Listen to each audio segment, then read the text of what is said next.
Chapter 5. Now it happened on the third day that Esther put on her royal robes and stood in the inner court of the king's palace, across from the king's house, while the king sat on his royal throne in the royal house, facing the entrance of the house. So it was, when the king saw Queen Esther standing in the court, that she found favor in his sight.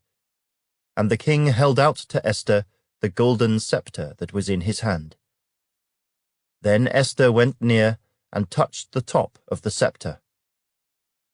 And the king said to her, "What do you wish, Queen Esther? What is your request?" "It shall be given to you, up to half the kingdom." So Esther answered, "If it pleases the king, let the king and Haman come today to the banquet that I have prepared for him." Then the king said, "Bring Haman quickly, that he may do as Esther has said." So the king and Haman went to the banquet that Esther had prepared. At the banquet of wine, the king said to Esther, "What is your petition? It shall be granted you. What is your request? Up to half the kingdom. It shall be done." Then Esther answered and said, "My petition and request is this. If I have found favor in the sight of the king, and if it pleases the king to grant my petition and fulfill my request, then let the king and Haman come to the banquet which I will prepare for them, and tomorrow I will do as the king has said." So Haman went out that day joyful and with a glad heart.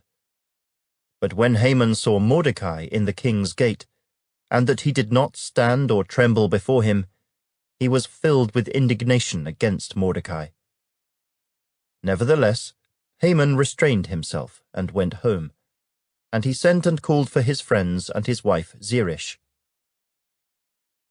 Then Haman told them of his great riches, the multitude of his children, everything in which the king had promoted him, and how he had advanced him above the officials and servants of the king. Moreover, Haman said, "Besides, Queen Esther invited no one but me to come in with the king to the banquet that she prepared.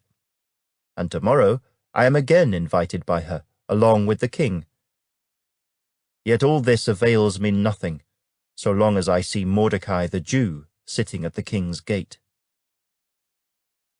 Then his wife Zeresh and all his friends said to him, "Let a gallows be made, 50 cubits high, and in the morning suggest to the king that Mordecai be hanged on it.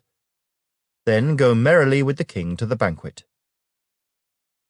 And the thing pleased Haman, so he had the gallows made.